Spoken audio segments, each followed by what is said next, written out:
Happy Friday here again with Dr. Jeffrey Galvin, who's an emergency medicine physician. Once again, we are talking about COVID-19. Today is a big day in North Carolina, Dr. Galvin, because we are in phase 1 of reopening. But the reason we're talking about this is not only is it a big day, but it's a day that we need to understand because it's confusing. Because what does this actually mean for us? I feel like a lot of people are excited, means it might be us getting back to normal, but we need to understand what this means because it really isn't getting back to normal, is it? It's not really getting back to normal. What it says basically is we're in this phase 1 where we're going from this sort of complete lockdown to sort of still staying at home, but allowing other businesses to open. So most retail businesses are now allowed to open with certain guidelines, social distancing. I think they're limiting the number of people in the store at any one time. There are some businesses, though, that are not allowed to reopen. And those are the ones with really close personal contact where the risk of transmission of the virus is very high. So things like hair salons and nail places and spas and gyms are not in this phase. I think that they are in phase 2, which I believe is scheduled for May 20th, depending. And what does that mean, depending? Well, if we open things up and all of a sudden we get a massive spike of cases, this may need to change. So I think as people get more and more testing, we get a better idea of what the prevalence and the distribution of the virus is locally. They'll be able to make better informed decisions. But so it's a limited reopening, a few more store choices primarily. I guess the thing is there was an excitement in the beginning for it because I think, obviously people are stir crazy, right? So we've been staying at home inside and people are excited that this means a return to normal. The confusion over this is that what has changed? Nothing really has changed. So I think that's the confusing part because why now? Why are we allowed to now have certain businesses open? And then again, why later on in May? Why May 22nd, I think it is, when the other phase of other businesses to open, because at that point, what will change then? I guess that's really the question. Economically, of course, financially, we need businesses to reopen, but health-wise, what has changed? Well, there's a few things. One is that, we're getting a little bit better handle on the virus. Remember, why do we institute this lockdown in the first place? Remember, it's not to prevent people from getting sick. It's to protect the healthcare system, because if a lot of people get sick all at once, then the healthcare system, remember, we didn't have PPE, we didn't have any procedures in place, then the system would get overwhelmed. And then not only would you lose a lot of people from the virus, but all the other medical problems people have would not get taken care of. And so the idea was, flatten the curve. Now we've done that. We've flattened this curve well. And so now the hospitals have had time to ramp up. There's more PPE, there's more ability to absorb a big influx of patients. And also there's medical harm being done by keeping people locked up. Domestic abuse, child abuse, alcohol, depression, poverty is a huge medical problem. And if people are not working, then they can't support themselves. So there's a point where we have to balance sort of the risk of us reopening the economy with the risk of us not reopening the economy. And, I've been, in the videos that I post, I've been, kind of advocating to, looking at Sweden and seeing what they're doing.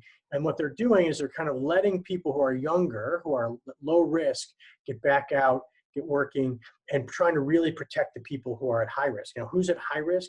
People with underlying medical problems, people older than 65 and certainly above 70. The majority of the deaths in this country have been people over 70. Hypertension, obesity, cardiovascular disease, pulmonary disease, those are all risks. And if you're in a risky population, then you probably need to keep sheltering.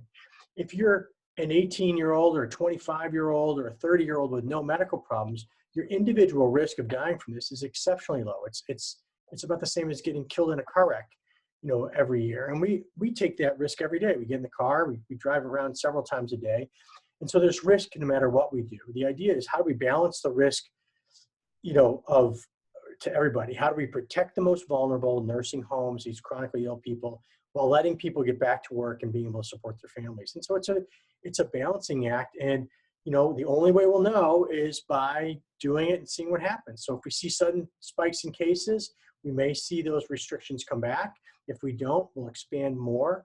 there may be a seasonality to the virus, meaning that it may peter out in the summertime, and then we think it'll probably come back in the fall, winter.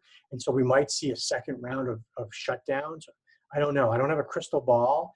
And remember, everything is new. It's a brand new virus. We're learning as we go, but we're doing our best to protect as many people as possible. And I think the time is right for, a staged reopening, but we've got to be careful. We've got to measure and test and make sure that we're not causing more problems by doing it. But we're not back to normal yet, no.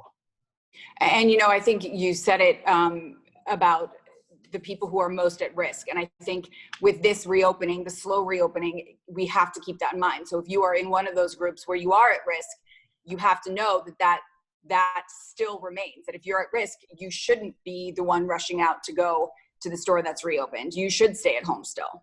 Yeah. And, I think we talked a little bit about masks and whether to wear a mask or not. And there's, I think a bit of misunderstanding about masks. Masks are really not to protect you from the virus. Now, when I'm working in the emergency department and I'm wearing an N95 mask, that filters like 95% of stuff out and will protect me from the virus. But, if I'm wearing a bandana on my mouth or a cloth mask, is that protecting me? No, it's not designed to protect me.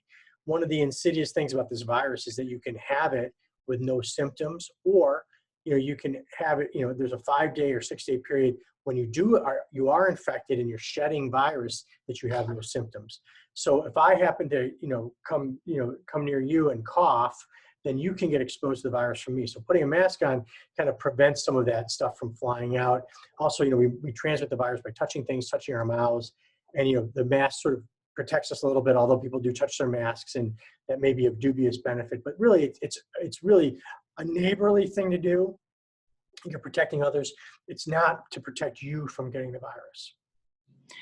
So we just need to still be careful, still understand the risk. Right. Wash your hands, social distance, make reasonable choices, but as much as possible, we want to try to get people back going on with their lives to some extent in the safest way possible. So, and I want to remind everyone, so while we might not be doing these every Friday, you are still in your Vitality Medical Wellness. You're still doing videos on the Facebook page every day and on YouTube. Yep, and on YouTube, yep, every day. So people can find you there and ask questions because you answer and you're there daily. That's correct. All right. We thank you so much always. And I'm going to continue to bug you with all my questions as I always do. Well, thank you very much, Carolyn. Stay safe. I will. Have a great weekend. Okay, you too.